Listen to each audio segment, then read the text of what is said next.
Hello, welcome to the California Wave Dave Show.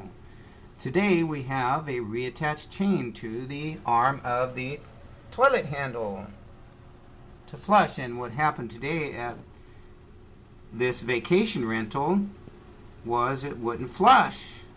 So I found that the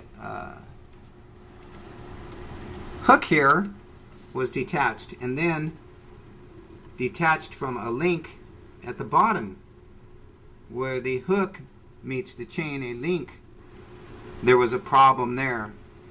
So I tried to reattach the hook, and then the link became bent and came off, and I lost that link, and it made the chain shorter. So when you flush it, it was left there.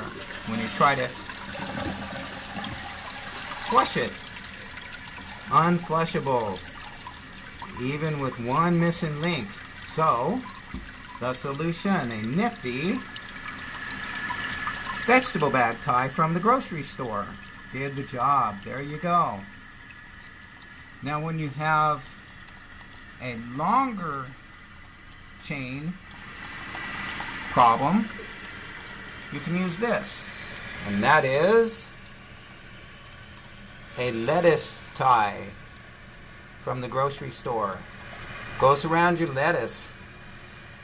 Okay? There you have it. Simple solution. Voila!